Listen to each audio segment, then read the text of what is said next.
Praise the lord Jesus. ఈరోజు మనము చాలా ఇంపార్టెంట్ సబ్జెక్ట్ని నేర్చుకోబోతూ ఉన్నాము.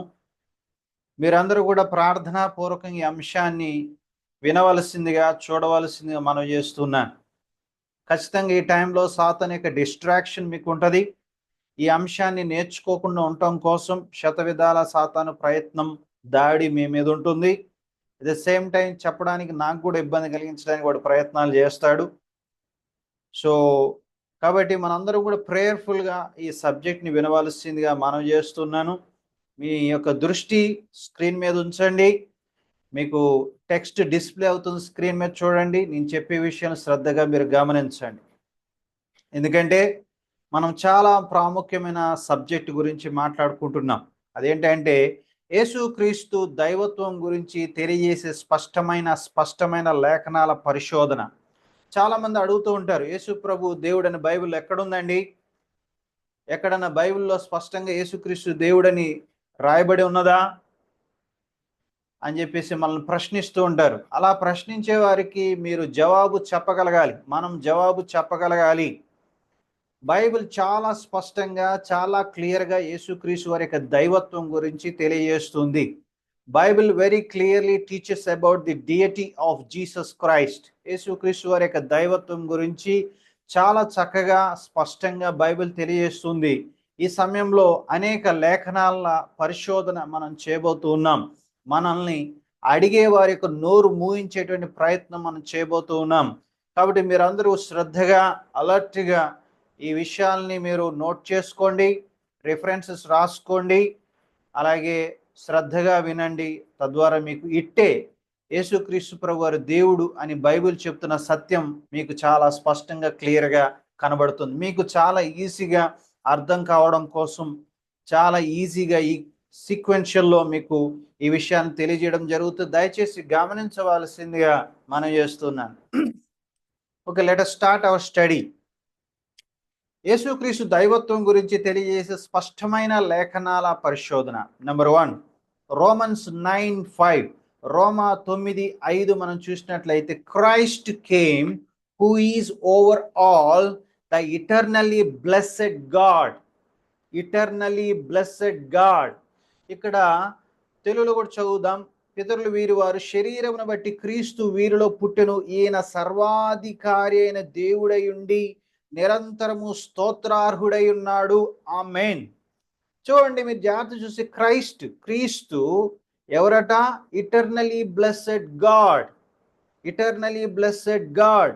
తెలుగులో మనం చూసినట్లయితే సర్వాధికారి అయిన దేవుడై ఉండి నిరంతరము స్తోత్రార్హుడై ఉన్నాడు. ఎంత స్పష్టంగా ఉందండి. క్రీస్తు సర్వాధికారి అయిన దేవుడు అని, నిరంతరము స్తోత్రార్హుడై ఉన్నాడని చాలా క్లియర్గా బైబిల్ మనకి తెలియజేస్తూ ఉంది. రోమా 9:5లో యేసుక్రీస్తు వారి దైవత్వం గురించినటువంటి రెఫరెన్స్ మనకి ఉన్నది. ఆయన మామూలు దేవుడు కాదు, సర్వాధికారి అయిన దేవుడు. ఎప్పుడు నిరంతరము స్తోత్రార్హుడు, పూజార్హుడై ఆయన ఉన్నాడు అన్న విషయము చాలా క్రిస్టల్ క్లియర్గా మనకి రోమా 9:5లో ఉన్నది. తర్వాత హెబ్రీ 1:8 కనుక మనం చదివినట్లయితే, your throne O God is for ever and ever. Father's confession to the son. తండ్రి అయిన దేవుడు కుమారుడైన దేవునితో చెప్తూ ఉన్నాడు.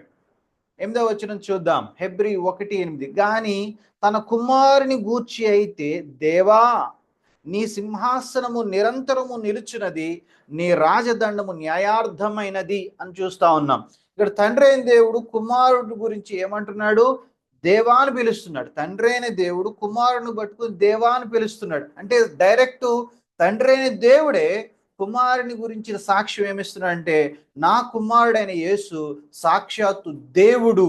నేను ఎలాగ దేవుడినై ఉన్నానో నా కుమారుడు కూడా అలాగే దేవుడై ఉన్నాడు అన్న విషయాన్ని తండ్రే ఒప్పుకుంటున్నాడు, తండ్రే సాక్ష్యం పలుకుతున్నాడు. తండ్రే స్వయంగా కుమారుని పట్టుకుని దేవా అని పిలుస్తూ ఉన్నాడు. ఎంతకంటే మనకి ఏం కావాలండి? గొప్ప రుజువు. యేసుక్రీస్తు దైవత్వానికి సాక్షాత్తు తండ్రే చెప్తున్నటువంటి విట్నెస్. ఎందుకంటే ఇంక మనకి గొప్ప విట్నెస్ ఏముంటుందో ఒకసారి ఆలోచించండి. Your throne O God is for ever and ever అని తండ్రి అయిన దేవుడు కుమారుడైనటువంటి యేసుక్రీస్తు వారి గురించి చెప్తూ దేవా, ఓ గాడ్ అని పిలుస్తున్నాడు. తర్వాత యోహాను సువార్త 1:1 మనం చూసినట్లయితే మరొక రిఫరెన్స్ యేసుక్రీస్తు వారి దైవత్వాన్ని గురించి మనం చూడొచ్చు. In the beginning was the word and the word was with God and the word was God. చూడండి జాగ్రత్తగా, ఆది యందు వాక్యం ఉండెను, వాక్యము దేవుని యొద్ద ఉండెను, వాక్యము దేవుడై ఉండెను. సో మనందరికీ తెలుసు యేసుక్రీస్తు వారికి ఉన్న మరొక పేరేంటి? వాక్యము, లోగోస్. ఆ లోగోస్ ఇక్కడ ఏంటి?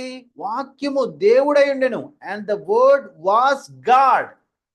మనందరికి చాలా స్పష్టంగా తెలుసు యోహాను సువార్త 1:1 ఏంటంటే ఆ వాక్యం అనేది ఎవరి గురించి మాట్లాడుతుంది? యేసుక్రీస్తు వారి గురించి మాట్లాడుతుంది. మరి ఆ వాక్యం ఏమైందట? దేవుడై ఉండెను. ద వర్డ్ వాస్ గాడ్ అంటే యేసుక్రీస్తు వారు ఎవరు? దేవుడు. ఆ వాక్యమే శరీరధారే మన మధ్య కృపాసత్య సంపూర్ణుడుగా మన మధ్య నివసించను. And the word became flesh అంటే ఆ వాక్యము, ఆ దేవుడు మానవుడిగా శరీరధారిగా ఈ లోకానికి వచ్చాడు. అది ఎవరు? యేసుక్రీస్తే, మనందరికీ తెలిసిన విషయం. సో జాన్ 1:1 చాలా క్లియర్గా మనం చెప్పే విషయం ఏంటంటే యేసుక్రీస్తు దేవుడు అన్న విషయం చాలా క్లియర్గా చెప్తా ఉంది. తీతుకు రాసిన పత్రిక 2వ అధ్యాయం 13వ వచనం మరొక అద్భుతమైన రెఫరెన్స్ మనం చూడొచ్చు. Titus 2:13 glorious appearing of our great God and saviour Jesus Christ. Hour great God and saviour Jesus Christ. యేసుక్రీస్తు ఎవరంట? Great God. ఎవరంట? సేవియర్ అనగా మహాదేవుడును మన రక్షకుడునైన యేసుక్రీస్తు. జాగ్రత్త చూడు, మహాదేవుడైన గ్రేట్ గాడ్ అండ్ మన రక్షకుడు. మహాదేవుడు, గొప్ప రక్షకుడు యేసుక్రీస్తు. కాబట్టి యేసుక్రీస్తు ఎవరు? మహాదేవుడు. ఎంత క్లియర్గా ఉందండి, గ్రేట్ గాడ్. తర్వాత ఆయన రక్షకుడు అన్న విషయాన్ని కూడా మనకి చాలా స్పష్టంగా తెలియజేస్తుంది. ఆ మాట చాలా బాగుంది. గ్రేట్ గాడ్, మామూలుగా కాదు యేసు ప్రభు, గ్రేట్ గాడ్ అండ్ సేవియర్, రక్షకుడు. తర్వాత ఇంకొంచెం ముందుకెళ్ళినట్లయితే యోహాను సువార్త 20వ అధ్యాయం 28వ వచనం. యోహాను సువార్త 20వ అధ్యాయం 28వ వచనం. Thomas answered, my lord and my God. అందుకు తోమ ఆయనతో, నా ప్రభువా నా దేవ అనెను. సో యేసుక్రీస్తు ప్రభువారు పునరుద్ధానం చెందిన తర్వాత శిష్యుల వద్దకు వెళ్ళి కనబడతారు. ఆ రోజున తోమా ఉండడు. అప్పుడు మళ్ళీ 1 వీక్ తర్వాత యేసుక్రీస్తు ప్రభువారు శిష్యుల మధ్య మరలా ప్రత్యక్షం అవుతారు. అప్పుడు ఈ మధ్యలో శిష్యులు చెప్తారన్నమాట, అరే తోమా, మేము యేసయ్యను చూసాము, యేసయ్య వచ్చాడు, కనబడ్డాడు అని చెప్తే ఆయన ఏమంటాడు? తోమా, లేదు లేదు, నేను ఆయన గాయాలు వేలు పెట్టి చూస్తేనే, ఆయన ప్రక్కలో చేయబెట్టి చూస్తేనే తప్ప, నేను కళ్ళారా చూసి నేను నా అంతటి నేను పరీక్ష చేస్తేనే తప్ప, సైంటిఫికల్గా అబ్జర్వ్ చేస్తేనే తప్ప నేను నమ్మను అంటాడు. అప్పుడు యేసుక్రీస్తు ప్రభు వారు ప్రత్యక్షమైనప్పుడు తోమా నెక్స్ట్ టైం అక్కడ ఉంటాడు. అప్పుడు యేసు ప్రభు అంటారు, తోమా కమ్ అండ్ చెక్, వచ్చి చూసుకో, నా చేతుల్లో నా గాయాలు వేలు పెట్టి చూడు, నా పక్కలో చేపెట్టి చూడు, చెక్ చేసుకో. నువ్వు పెద్ద సైంటిస్ట్ కదా, చెక్ చేసుకో. చెక్ చేస్తే కానీ నమ్మవు కదా నువ్వు, దా చెక్ చేసుకో అని చెప్పేసి యేసు ప్రభు వారు అన్నప్పుడు తోమా కళ్ళ ముందు యేసు ప్రభు వారు ఆ రియల్గా కనబడినప్పుడు, ఆ గాయపడిన హస్తాలతో కనబడినప్పుడు ఇక వెంటనే మోకాళ్ళేసి అన్నాడు, అయ్యా నా ప్రభువా నా దేవా, నువ్వే దేవుడు యేసయ్యా, నువ్వే దేవుడు యేసయ్యా అని చెప్పేసి అన్నాడు. ఎంత అద్భుతంగా! తోమకు యూదుడు, యెహోవాను తప్పించి ఎవరిని కూడా దేవుడని పిలవడానికి ఇష్టపడినవాడు. అలాంటి వ్యక్తి యేసు ప్రభువుని పట్టుకుని దేవా అంటున్నాడు, గాడ్ అంటున్నాడు. అంటే యూదులకు సంబంధించి దేవుడు ఎవరు? యెహోవా మాత్రమే. ఇప్పుడు యేసుక్రీస్తు ప్రభువుని పట్టుకుని దేవుడు అన్నాడంటే యెహోవా ఎవరో కాదు, యేసే అని ఒప్పుకుంటున్నాడు.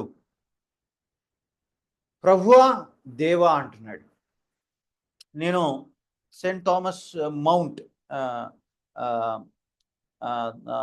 చెన్నైలో అది చూడ్డానికి తోమాని అక్కడ చంపేశారంటే చూడ్డానికి నేను ఆల్మోస్ట్ కొన్ని నెలల క్రితం అక్కడికి వెళ్ళాను. అసలు అక్కడ ఏముంది చూద్దాం సరదాగా వెళ్ళాను.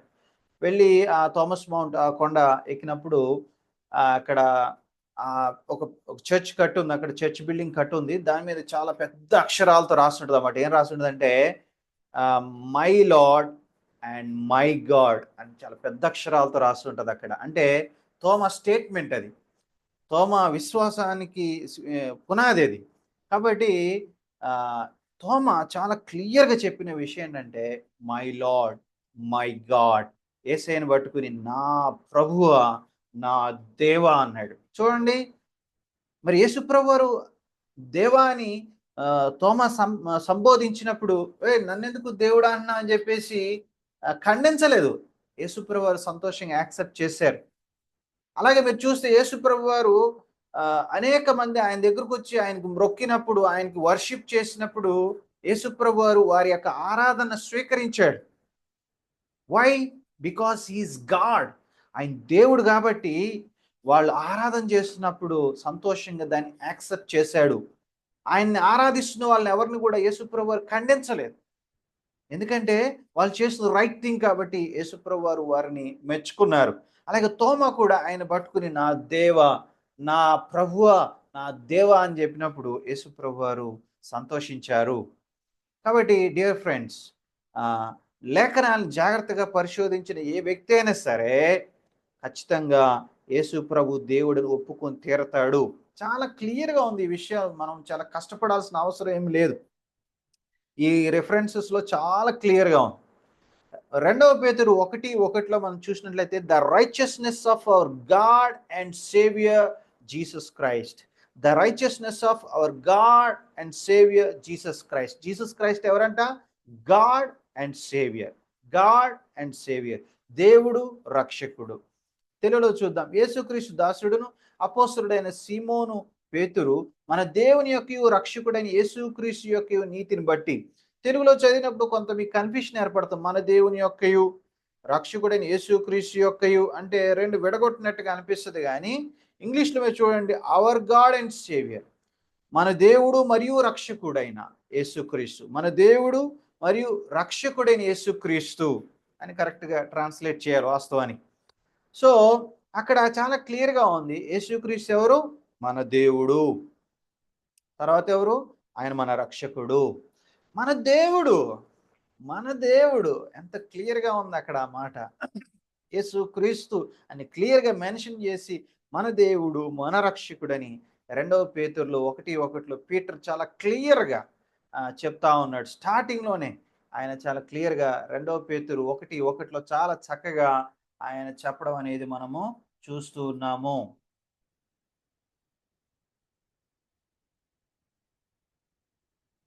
ఓకే. రైట్. ఇంకా మనం ముందుకెళ్ళినట్లయితే అపోస్తల కార్యములు 20వ అధ్యాయం 28వ వచనం అద్భుతమైన వచనం మనకు కనబడుతది. యేసుక్రీస్తు వారి దైవత్వానికి సంబంధించిన వచనం. జాగ్రత్త చదివితే అందులో ఆయన దైవత్వం మీకు ఇట్టే అర్థమవుతుంది. ఏముందక్కడ? The church of God which he purchased with his own blood. 28 తెలుగులో చదువుదాం. 28వ వచనం. అపోస్తల కార్యములు 20వ అధ్యాయం 28వ వచనం. దేవుడు తన స్వరక్తమిచ్చి సంపాదించిన తన సంఘమును కాయుటకు పరిశుద్ధాత్మ మిమ్మును దేనియందు అధ్యక్షులుగా ఉంచును. ఆ యావత్తు మందను గూర్చి మీ మట్టుకు మిమ్మల్ని గూర్చి జాగ్రత్తగా ఉండుడి. ఏమన్నాడు ఇక్కడ? దేవుడు తన స్వరక్తమిచ్చి సంపాదించిన తన సంఘమును కాయుటకు అంటున్నాడు. ఇప్పుడు సంఘానికి రక్తము కార్చి సంపాదించింది ఎవరు? సంఘం కోసం తన ప్రాణాన్ని అర్పించి రక్తాన్ని చిందించి ఆ సంఘాన్ని సంపాదించింది ఎవరు? యేసుక్రీస్తు. అందులో ఎవ్వరికి ఎటువంటి డౌట్ లేదు కదా. ఇక్కడ యేసుక్రీస్తు తన స్వరక్తం ఇచ్చి సంపాదించిన సంఘం అని క్లియర్‌గా చెప్పొచ్చు. కానీ యేసు ప్లేస్‌లో అక్కడ ఉపయోగించిన వర్డ్ ఏంటి? దేవుడు. దేవుడు. అంటే యేసుక్రీస్తు ఎవరు? దేవుడు. దేవుడు తన స్వరక్తం ఇచ్చి సంపాదించిన సంఘం. దేవుడు తన రక్తం కార్చి సంపాదించాడు సంఘాన్ని. ఏ దేవుడు? సంఘం కోసం రక్తాన్ని కాచి ప్రాణాన్ని అర్పించిన దేవుడు ఎవరు? యేసయ్యే. ఇంకెవరు కూడా అక్కడ ఫిట్ అవ్వరు. అంటే అక్కడ దేవుడు అంటే ఎవరు? యేసుక్రీస్తు గురించి క్లియర్గా మాట్లాడుతుంది. సంఘం కోసం ప్రాణం పెట్టింది ఎవరు? యేసుక్రీస్తు వారు. ఎఫెసీయులకు రాసిన పత్రిక 5వ అధ్యాయం మనం చూసినట్లయితే 25 నుంచి చూసుకున్నట్లయితే, క్రీస్తు సంఘాన్ని ప్రేమించి దాని కొరకు తను తాను అప్పగించుకొనెను. Christ loved the church and gave himself for her. So ఇక్కడ దేవుడు తన స్వరక్తమిచ్చి సంపాదించిన తన సంఘమును అని చెప్తా ఉన్నాడు. మరి ఆ దేవుడు ఎవరు? యేసుక్రీస్తు. అంటే యేసుక్రీస్తు ఎవరు? దేవుడు. Very clear, very clear. మత్తయి 1:23, మత్తయి 1:23లో, behold the virgin shall conceive and bear a son and they shall call his name Immanuel, which means God with us. God with us. మత్తయి సువార్త 1వ అధ్యాయం 23వ వచనం చదివితే, అని ప్రభు తన ప్రవక్త ద్వారా పలికిన మాట నెరవేరినట్లు ఇదంతా జరిగింది. ఇమ్మానుయేలను పేరునకు భాషాంతరమున దేవుడు మనకు తోడు అని అర్థం. యేసుక్రీస్తు పుట్టినప్పుడు ఆయన ఇమ్మానుయేలని పిలుస్తారు అని ప్రవచించబడింది. సో ఆ ఇమ్మానుయేలు అనే మాటకి అర్థం ఏంటి? ఇమ్మానుయేలు అనే మాటకి అర్థం ఏంటి? God with us. దేవుడు మనకు తోడు. అంటే యేసు ప్రభు ఎప్పుడైతే ఈ లోకంలో మనిషిగా పుట్టి మనకి తోడుగా వచ్చాడో, యేసు మనకు తోడుగా ఉన్నాడంటే అర్థం ఏంటో తెలుసా? దేవుడు మనకు తోడు అని అర్థం. అంటే దేవుడు మనకు తోడు అంటే యేసు ఎవరు? దేవుడు. యేసయ్య పుట్టినప్పుడు మనకు తోడుగా ఉంటే దేవుడు మనకు తోడుగా ఉన్నాడంటే అర్థం ఏంటంటే యేసు దేవుడు అని అర్థం. Emmanuel means God with us. యేసు మన దగ్గరకు వచ్చాడు, దేవుడు మన దగ్గరకు వచ్చాడని అర్థం. అంటే యేసు ఎవరు? దేవుడు. Very clear. ఆయన పరలోకంలో దేవుడిగా గౌరవాన్ని, అధికారాన్ని ఉపయోగిస్తూ దేవునిగా గౌరవాన్ని పొందుకుంటూ మహిమను పొందుకుంటూ చాలా ఉన్నత స్థితిలో ఆయన ఉన్నాడు. కానీ నిన్ను రక్షించడానికి ఆయన తను తాను తగ్గించుకొని మానవ అవతారం ఎత్తి నీకోసం నా కోసం మన మధ్యలోకి వచ్చినప్పుడు, మన మధ్యలోకి మనకు తోడుగా వచ్చింది ఎవరు? సాక్షాత్ దేవుడే. అందుకే God with us. Emmanuel, God with us. God with us. యేసుక్రీస్తు ఎవరు? దేవుడు. ఇమ్మానుయేల్ అంటే ఏంటి? దేవుడు మనకి తోడు అని అర్థం. అలా ఇంకెవరి గురించి చెప్పలేం మనం. యేసుక్రీస్తు గురించి మాత్రమే చెప్పగలం. తర్వాత యేసు ప్రభువు సంబంధించినటువంటి అద్భుతమైన ప్రొఫెటికల్ వర్స్ క్రిస్మస్ టైంలో ఎక్కువగా వింటాం. యెషయా గ్రంథం 9వ అధ్యాయం 6వ వచనం ఏముంది అక్కడ? ఏలైనగా మనకు శిశువు పుట్టెను, మనకు కుమారుడు అనుగ్రహింపబడును, ఆయన భుజం మీద రాజ్యం భారముండును, ఆశ్చర్యకరుడు, ఆలోచనకర్త, బలవంతుడైన దేవుడు, నిత్యుడగు తండ్రి, సమాధానకర్తకు అధిపతి అని అతని పేరు పెట్టబడును. For unto us a child is born, unto us a son is given, and the government shall be upon his shoulder, and his name shall be called Wonderful, Counselor, the Mighty God, and the everlasting Father, the Prince of Peace. ఇది యేసు ప్రభు వారి గురించినటువంటి ప్రవచనం. యేసుక్రీస్తు ప్రభు వారు ఒక శిశువుగా పుడతాడు అనేటువంటి సంబంధించినటువంటి ప్రవచనం. ఆయన పుట్టినప్పుడు ఆయనకుండే టైటిల్స్ ఏంటి? ఆయన పేర్లు కూడా ఆయన పెట్టబడే పేర్లు టైటిల్స్ ఏంటి అంటే, 1 ఆశ్చర్యకరుడు, 2 ఆలోచనకర్త, 3 చూడండి బలవంతుడైన దేవుడు, the mighty God. The mighty God, దేవుడు ఎవరు? యేసు. ఎంత చక్కగా ఉంది. ఎవర్లాస్టింగ్ ఫాదర్, ఆయన నిత్యుడగు తండ్రి, ద ప్రిన్స్ ఆఫ్ పీస్, సమాధానకర్తయగు అధిపతి. ఇవన్నీ ఒక మనిషి గురించి చెప్పడానికి వీలుపడదు. ద మైటీ గాడ్ అని ఒక మనిషి గురించి చెప్పడానికి వీల్లేదు. ఎవర్ లాస్టింగ్ ఫాదర్ అని ఒక మనిషి గురించి చెప్పడానికి వీలేదు. ద ప్రిన్స్ ఆఫ్ పీస్ అని ఒక మనిషి గురించి చెప్పలేం, ఓన్లీ దేవుడి గురించి మాత్రం చెప్పగలం. యేసుక్రీస్తు ఎవరు? దేవుడు. ఏలయనగా మనకు శిశువు పుట్టెను, అంటూ us a child is born, అంటే అది ఆయన మానవత్వాన్ని గురించి తెలియజేస్తుంది. అంటూ us a son is given, son is given, son is not born. దైవ కుమారుడు ఇవ్వబడ్డాడు, శిశువు పుట్టాడు. శిశువు పుట్టెను అనేది ఆయన మానవత్వానికి సంబంధించింది. సన్ ఈస్ గివెన్ అంటే దైవ కుమారుడు మన కోసం ఇవ్వబడ్డాడు అనేది ఆయన దైవత్వాన్ని సూచిస్తుంది. Wonderful truths. ఇప్పుడన్నా మనకు సమయం దొరికినప్పుడు యెషయా 9:6 గురించి డీటెయిల్గా మనం స్టడీ చేద్దాం. బట్ మన పాయింట్ ఏంటంటే, యేసు ప్రభు గారి గురించినటువంటి రెఫరెన్స్, ఆయన సంబంధించిన టైటిల్స్ ఇక్కడ మనం చూస్తాం. అందులో ఒకటి ఏంటి? The mighty God. The mighty God, బలవంతుడైన దేవుడు. ఇంతకంటే క్లియర్గా ఏం కావాలండి? ఇంతకంటే ఏం క్లియర్గా ఏం కావాలా? 1 John 5:20, 1 John 5:20 ఏముంది? మనము దేవుని కుమారుడైన యేసుక్రీస్తునందున్న వారమై సత్యవంతుని యందున్నాము, ఆయనే నిజమైన దేవుడును నిత్య జీవమునై ఉన్నాడు. అబ్బా, యేసుక్రీస్తు ఏమైనా నిజమైన దేవుడు, ట్రూ గాడ్, నిత్య జీవమునై ఉన్నాడు, ఇటర్నల్ లైఫ్. ఎంతకంటే ఏం కావాలి? And we know that the Son of God has come and has given us understanding so that we may know him who is true, and we are in him who is true, in his Son Jesus Christ. He is the true God and eternal life. బా, ఇంత క్లియర్గా ఉందండి. దేవుని కుమారుడైన యేసుక్రీస్తు ఎవరు? నిజమైన దేవుడట, నిత్య జీవమునై ఉన్నాడు, నిజమైన దేవుడు యేసుక్రీస్తు. మామూలు దేవుడు కదా, ట్రూ గాడ్, నిజమైన దేవుడు. ఎంత క్లియర్గా యోహాను చెప్తా ఉన్నాడు. యోహాను 3.5 సంవత్సరాలు యేసుప్రభుతో ఉండి, యేసుప్రభును కళ్ళారా చూసి, చేతులారా తాకి, ఆయనతో తిరిగి, ఆయన సందేశాలు విని, ఆయనతో కలిసి ట్రావెల్ చేసి, ఒక రకంగా చెప్పాలంటే చివరి వరకు ఆయనతో నిలిచింది యోహానే. ఆ శిలువ దగ్గర కూడా యోహాను ఉన్నాడు, మిగతా వాళ్ళు లేరు కానీ యోహాను ఉన్నాడు. అన్ని క్లియర్గా చూశాడు, రిజరెక్షన్ అన్నీ చూశాడు. ఇప్పుడు ఆయన చెప్తున్నాడు ఏంటో తెలుసా? యేసుక్రీస్తు నిజమైన దేవుడు, జీసస్ ఇస్ ట్రూ గాడ్ అని సాక్ష్యం చెప్తున్నాడు, విట్నెస్ చెప్తున్నాడు. ఇంక అంతకంటే ఏం కావాలి?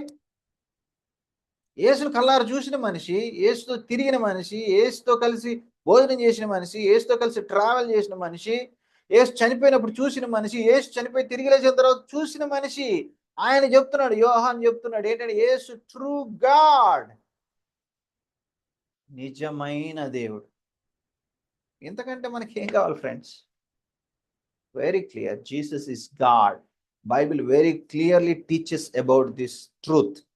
ఓకే, అయితే సమ్ వుడ్ అడ్మిట్, కొంతమంది ఇలా అంటారు, జీసస్ ఇస్ గాడ్, ఓకే, యేసు దేవుడే, but he is an inferior god to Jehovah.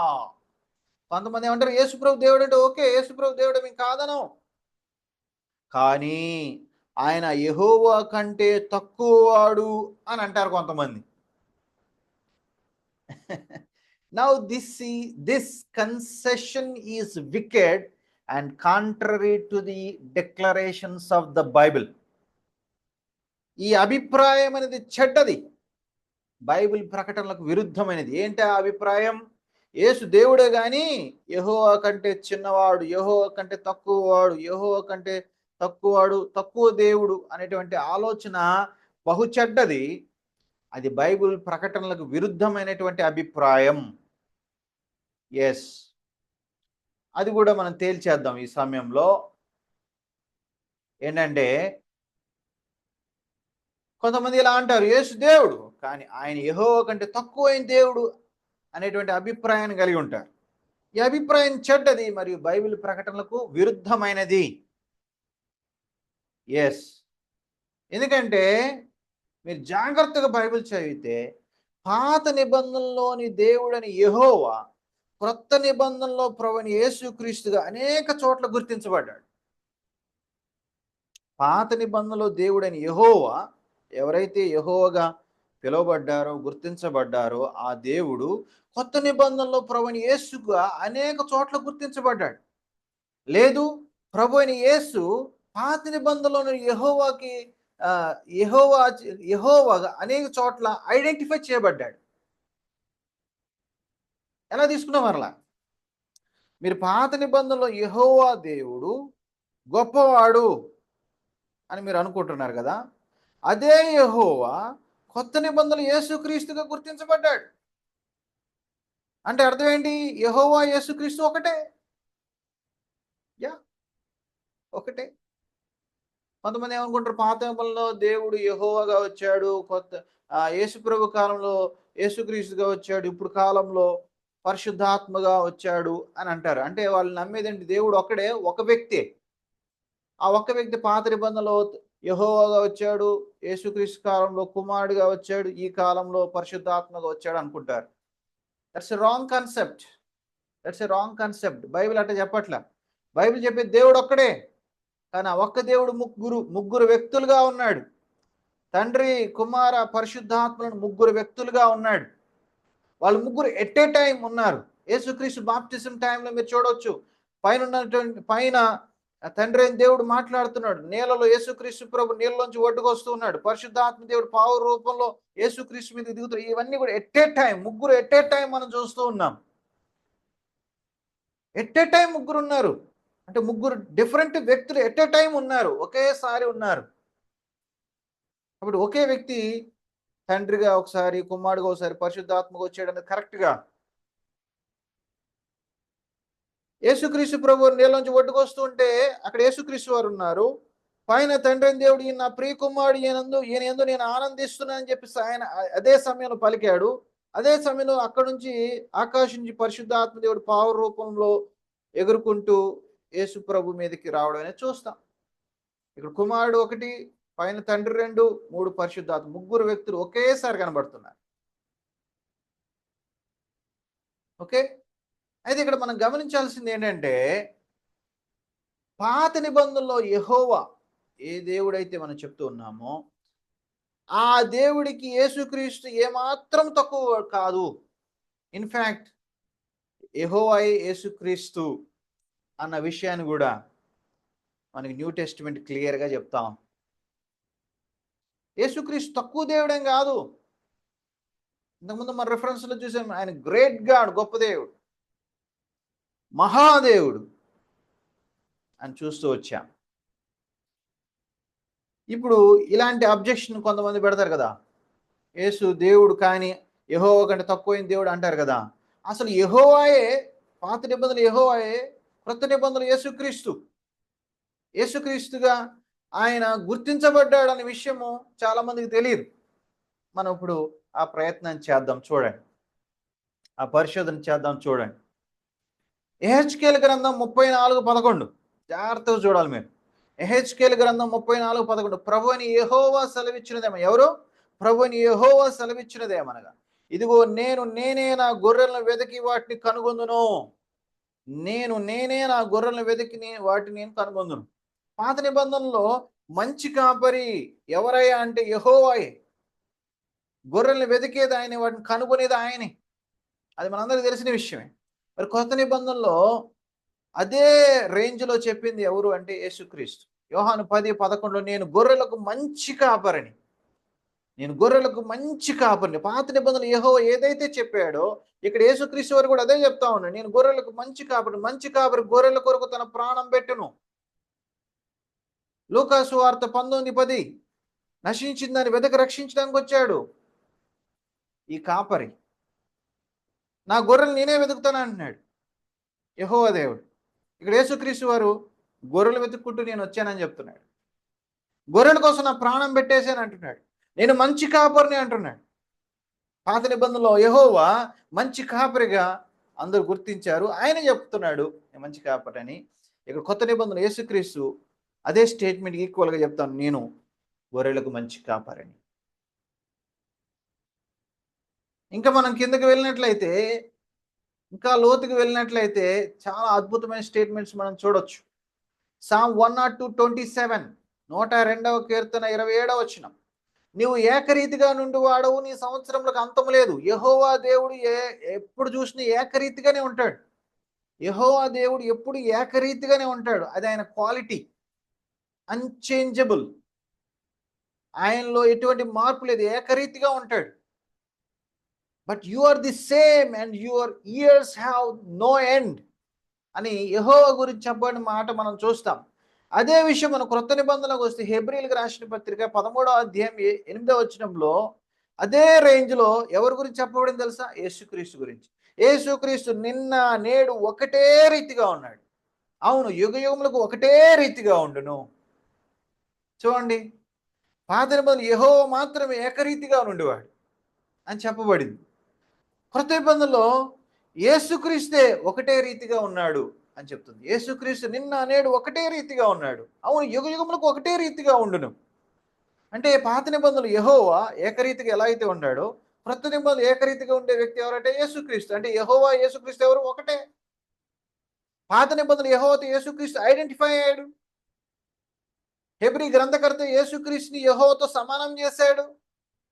Hebrew గ్రంథకర్త యేసుక్రీస్తు యెహోవా ఒకటే అంటున్నాడు. అర్థమవుతుంది మీకు? Jesus Christ is the same yesterday and today for ever. ఇంకోటి చూద్దాం. యెషయా గ్రంథం 40 అధ్యాయం 3వ వచనం. ఆలకించుడి, అడవిలో ఒకడు ప్రకటించుచున్నాడు. ఎట్లనగా అరణ్యంలో యెహోవాకు మార్గము సిద్ధపరచుడి, ఎడారిలో మా దేవుని రాజమార్గము సరళం చేయుడి. ఇక్కడ చూడండి, అరణ్యంలో యెహోవాకు మార్గము సిద్ధపరచుడి. అరణ్యములో యెహోవాకు మార్గం సిద్ధపరిచి ఎడారిలో మా దేవుని రాజమార్గము సరళము చేయుడి అని ఒకడు ప్రకటించుచున్నాడు. ఎవరది? మనందరికి బాగా తెలుసు. బాప్తిసమిచ్చి యోహాను గూర్చినటువంటి మాట అది. ఓకే, బాప్తిసమిచ్చి యోహాను చేసేటువంటి ప్రకటన. ఎవరికి మార్గం సరళం చేస్తున్నాడు ఆయన? యెహోవా. A voice cries in the wilderness, prepare the way of the Lord, make straight in the desert a highway for our God. అది ఎక్కడ? మత్తయి సువార్తలో మనం 3:3లో చూస్తే, ప్రభు మార్గం సిద్ధపరచుడి, ఆయన త్రోవలు సరళం చేయడం, అరణ్యంలో కేక వేయునొకని శబ్దం అని ప్రవక్తని యెషయా ద్వారా చెప్పబడిన వాడు ఇతడే అని బాప్తిసమిచ్చి యోహాను గురించి చెప్తూ ఉన్నాడు. అప్పుడు బాప్తిసమిచ్చి యోహాను ఎవరికి త్రోవను సరళం చేస్తున్నాడు? ఇక్కడ ఎవరి మార్గం సిద్ధపరుస్తున్నాడు? ప్రభు మార్గం అని ఉంది ఇక్కడ. ఇప్పుడు ఇక్కడ ప్రభు మార్గం అంటే ఇక్కడ ప్రభు ఎవరు? బాప్తిసమిచ్చి యోహాను ఏ ప్రభు మార్గాన్ని సిద్ధపరిచాడు? ఎవరి త్రోవలు సరళం చేయడానికి వచ్చాడు? చాలా క్లియర్ గా క్రొత్త నిబంధన చదివిన ఏ ఒక్కడికైనా ఈజీగా అర్థం ఏంటంటే యేసుక్రీస్తు. యేసుక్రీస్తు అంటే ఇక్కడ మత్తయి 3:3లో ప్రభు అంటే ఎవరి గురించి? యేసుక్రీస్తు గురించి. మరి పాత నిబంధనలు ఇదే మాట ఎవరి గురించి చెప్పబడింది? యెహోవాకు మార్గము సిద్ధపరచుడి. అంటే పాత నిబంధనలు యెహోవాకు మార్గం సిద్ధపరచుడి, అదే కొత్త నిబంధనలు యెహోవా ప్లేస్ యేసు అని చెప్పడం జరిగింది. అంటే యెహోవా ఎవరు? యేసు. యేసు ఎవరితో ఐడెంటిఫైడ్? యెహోవాతో. యెహోవా యేసు ఒక్కటే. అర్థమవుతుంది మీకు? అది విషయం. తర్వాత సంఖ్యాకాండం 21:6 మనం చూద్దాం. సంఖ్యాకాండం 21:6. అందుకు యెహోవా ప్రజల్లోనికి తాపకరములైన సర్పములను పంపెను, అవి ప్రజలను కరువుగా, ఇశ్రాయేలు అనేకులు చనిపోయారు. మనందరికీ ఇన్సిడెంట్ తెలుసు. నంబర్స్ 21:6లో ఉన్న ఇన్సిడెంట్ తెలుసు. యెహోవా ప్రజల్లోనికి తాపకరములైన సర్పాలను పంపించింది ఎవరు? యెహోవా. Okay. Then the Lord sent fiery serpents among the people, and they bit the people, so that many people of Israel died. ఈ సందర్భాన్ని కోట్ చేస్తూ పౌలు గారు మొదటి గురించి 10:9లో ఏమన్నాడు చూడండి. మనము ప్రభువును శోధింపకయుందము, వారిలో కొందరు శోధించి సర్పం వలన నశించిరి. అక్కడ వాళ్ళు యెహోవాను శోధించి సర్పం వలన నశించిపోయారు. అక్కడ యెహోవా అన్న మాట ప్లేస్లో ఇక్కడ పౌలు ఎవరిని మాట్లాడుతున్నాడు? ప్రభు అంటున్నాడు. ఏ ప్రభు గురించి మాట్లాడుతున్నాడు ఇక్కడ? యేసయ్య గురించి మాట్లాడుతున్నాడు. అంటే అక్కడ పాత నిబంధనలోని యెహోవాని, ఇక్కడ యేసుక్రీస్తుని ఒకటే అంటున్నాడు పౌలు. ఇంగ్లీష్లో ఇంకొంచెం క్లియర్గా ఉంది, we must not put Christ to the test. ఇక్కడ ప్రభు అని తెలుగులో రాసింది, ఇంగ్లీష్ అయితే క్రైస్ట్ అని క్లియర్గా రాసింది. క్రీస్తుని మనము శోధింపకై ఉందము. As some of them did and were destroyed by సర్వ్. ఆ రోజుల్లో మరి వారు శోధించి సర్పముల చేత చచ్చిపోయారు. ఎవరు శోధించి? క్రీస్తునే అంటున్నాడు పౌలు ఇక్కడ. పాత నిబంధనలు యెహోవాను శోధించారు వాళ్ళు. ఇక్కడ కొత్త నిబంధనలు పౌలు వచ్చి ఆ యెహోవా ఎవరు కదా, క్రీస్తే అంటున్నాడు. కాబట్టి మనం మరలా క్రీస్తును శోధించొద్దు అని అంటున్నాడు. Very clear. అంటే పాత నిబంధనలో ఉన్నటువంటి యెహోవా, కొత్త నిబంధన క్రీస్తు, ఇద్దరు ఒక్కటే. క్రీస్తు ఏమాత్రం కూడా యెహోవా కంటే చిన్న దేవుడు అనుకోవడానికి వీళ్ళు ఇద్దరు ఒకటే.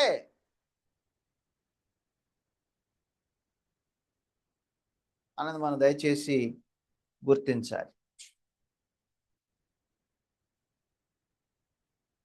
యెషయా 44:6. యెషయా 44:6 ఏముంది అక్కడ? ఇశ్రాయేల్ రాజుని యెహోవా, వారి విమోచకుడైన సైన్యములకు అధిపతికి యెహోవా ఇలాగూ సెలవిచ్చుచున్నాడు, నేను మొదటి వాడును కడపటి వాడు నేను తప్ప ఏ దేవుడు లేడు. జాగ్రత్త చూడండి, యెహోవా దేవుడు చెప్తూ ఉన్నాడు, నేను మొదటి వాడును కడపటి వాడు నేను తప్ప ఏ దేవుడు లేడు. I am the first, I am the last, besides me there is no god అని యెహోవా దేవుడు క్లియర్గా చెప్పేశాడు. మొదటోడు నేనే, కడపటోడు నేనే, నేను తప్ప ఏ దేవుడు లేడు, నేనే యెహోవా అని క్లియర్గా చెప్పేశాడు. నా క్వాలిటీ ఇది ఏంటంటే, నేను మొదటి వాడిని నేనే, కడపటి వాడిని నేనే.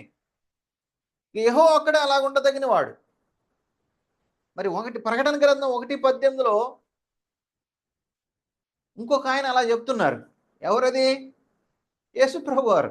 ఏమన్నా చూడండి, నేను మొదటి వాడను, కడపటి వాడను, జీవించువాడను, వృద్ధుడనైతినిగా ఇదిగో యుగ యుగము సజీవుడై ఉన్నాను, మరి మరణం యొక్క పాతాళ లోకము యొక్క తాళపు చెవులు నా స్వాధీనం ఉన్నవి. చూడండి, పాత నిబంధన యెహోవా నేనే మొదటి వాడిని కడపటి వాడిని అంటున్నాడు.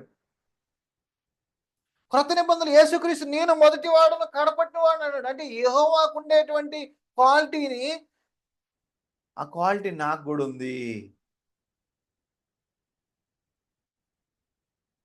పాత నిబంధనలో యెహోవా నేను మొదటి వాడిని కడపని చెప్తే, కొత్త నిబంధనలు అదే స్టేట్మెంట్ చెప్పింది ఎవరంటే యేసుక్రీస్తు. అప్పుడు యేసుక్రీస్తు ఎవరు? యెహోవా. యెహోవా కంటే తక్కువ దేవుడు కాదు. మొదటి వాడిని కడపటి వాడిని అంటే అట్లా ఒక్కళ్ళే ఉంటారు, అది యెహోవా. ఇక్కడ యేసుక్రీస్తు అది నేనే అంటున్నాడు. మొదటి వాడిని కడపటి వాడిని నేనే అంటే అర్థం ఏంటి?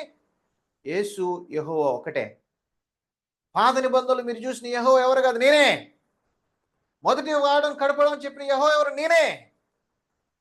నేనే మొదటి వాడిని కడపటి వాడిని. అర్థమవుతుంది మీకు?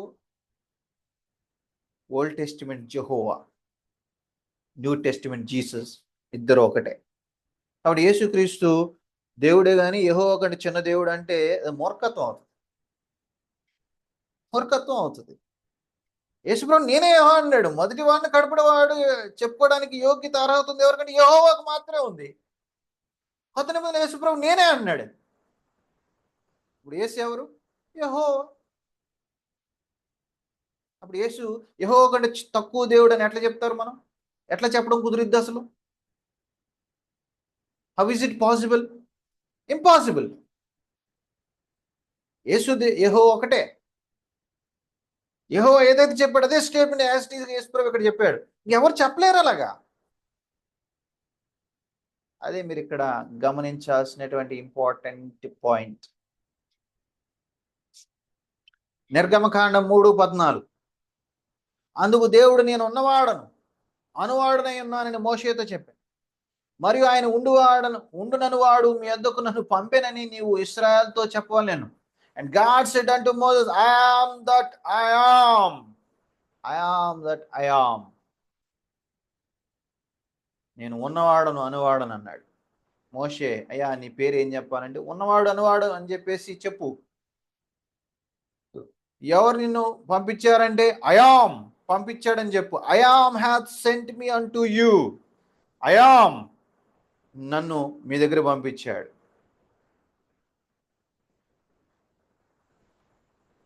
అయాం అని దేవుడు తన గురించి యెహోవా చెప్పుకున్నాడు.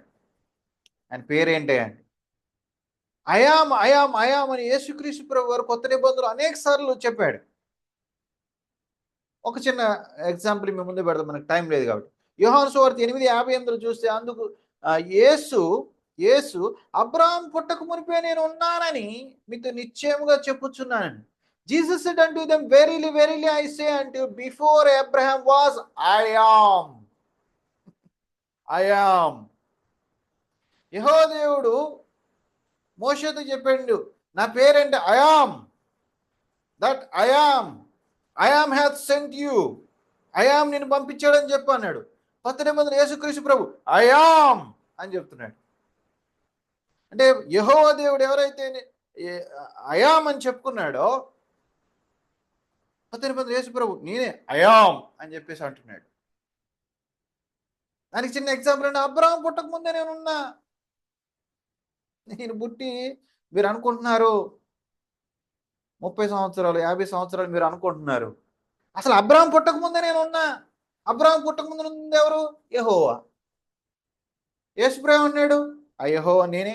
అబ్రహాం పుట్టక ముందు ఉంది నేనే. అబ్రహాం పుట్టక ముందు ఉన్న అయాం ఎవరు కాదు, నేనే అయాం అంటున్నా. అంటే ఆ యెహోవా ఎవరు కాదు, నేనే. అర్థమవుతుంది మీకు? అది విషయం. ఈ విషయం మనకు అర్థం కావట్లేదు, కానీ యూతులకు అర్థమైంది మ్యాటరు. వాళ్ళకి బల్బు వెలిగింది. అందుకే 59 వచ్చిన ఏం చేశారు తెలుసా? కాబట్టి వారు ఆయన మీద రువ్వుటకు రాళ్ళు ఎత్తిరి. ఆయన చంపేయడానికి ట్రై చేశారు. ఎందుకంటే నువ్వు అయాం అని చెప్తావా, యెహోవా అని చెప్తావా, నువ్వు మనిషి అయింది అయాం అని చెప్తావా, నువ్వు దేవుడు అని చెప్తావా, దైవ దూషణ అని చెప్పేసి రాళ్లతో కొట్టడానికి పోయారు ఆయన్ని. వాళ్ళకి బల్బు వెలిగింది. యూతులకు అర్థమైంది యేసు అయాం అని చెప్పుకుంటున్నాడు, యెహోవా అని చెప్పుకుంటున్నాడు అని వాళ్ళకి అర్థమయ్యే కోపం వచ్చి రాళ్లతో కొట్టడానికి పోయారు ఆయన. ఉత్తికి కాదు. అంటే యేసు క్లియర్గా మీరు వర్షిప్ చేసేటువంటి ఆ యెహోవా ఎవరు కదా, నేనే అని చెప్పాడు. నేనే అని చెప్పాడు. అయాం అని చెప్పాడు. ఓకే, ముందుకు వెళ్దాం. యెహోవా సెలవిచ్చినట్లు సీయోను కొండ మీదను యెరూషలేములోను తప్పించుకుని వారందరూ శేషించిన వారు యెహోవా పిలిచేవారు కనబడుదురు. ఆ దినమున యెహోవా నామమును బట్టి ఆయనకు ప్రార్థన చేయవారందరూ రక్షింపబడుదురు. పాత నిబంధనలో ఐ థింక్ యోవేలు గ్రంథంలో ఈ రిఫరెన్స్ ఉంది. నేను వచ్చిన రాసే కానీ బుక్ పేరు రాయడం మర్చిపోయినా. ఐ థింక్ యోవేలు అనుకుంటున్నాను, రైట్? ఓకే, అక్కడ ఏముంది? యెహోవా నామమును బట్టి ఆయనకు ప్రార్థన చేయవారందరూ రక్షింపబడుదురు. ఏమండి? యెహోవా నామమును బట్టి ఆయనకు ప్రార్థన చేయవారందరూ ఏమవుతారు? రక్షింపబడతారు. జాగ్రత్తగా గమనించి, ఎవరి నామమును బట్టి ప్రార్థన చేయవారు రక్షింపబడదురు? యెహోవా నామం. కొత్త నిబంధనకు వద్దాం. ఇదే మాట కోట్ చేస్తూ రోమా 10:13లో పౌలు ఎవరి గురించి మాట్లాడు చూడండి. ఎందుకనగా ప్రభు నామమును బట్టి ప్రార్థన చేయవాడెవడో వాడు రక్షింపబడిన అన్నాడు. ఇక్కడ ప్రభు అంటే ఎవరో చెప్తున్నారో తెలుసా? ఆ కాంటెక్స్ట్ లో యేసు గురించి మాట్లాడతారు. యేసు నామమును బట్టి ప్రార్థన చేయవాడు ఎవడో వాడు రక్షించబడును. Whoever shall call upon the name of the Lord shall be saved. అక్కడ యెహోవా నామమును బట్టి ప్రార్థన చేయవాడు రక్షింపబడును. ఇక్కడ ప్రభు నామమును బట్టి ప్రార్థన చేయవాడు. ఎవరి ప్రభు అనేది మీరు ఇంకా చూస్తే క్లియర్గా అదే అధ్యాయంలో 9వ వచనంలో చెప్తాడు పౌలు. అదేమనగా నేను చెప్పే ప్రభు ఎవరంటే అని పౌలు చెప్తా ఉన్నాడు, యేసు ప్రభు అని నీ నోటితో దేవుడు మృతుల్లో ఆయన లేపుని నీ హృదయం మందు విశ్వసించడం నీవు రక్షింపబడదు. ప్రభు నామమును బట్టి ప్రార్థన చేయడం రక్షించబడిన అన్నాడు. ఆ ప్రభు ఎవరో చెప్తున్నాడు, యేసు అనేటువంటి ప్రభు.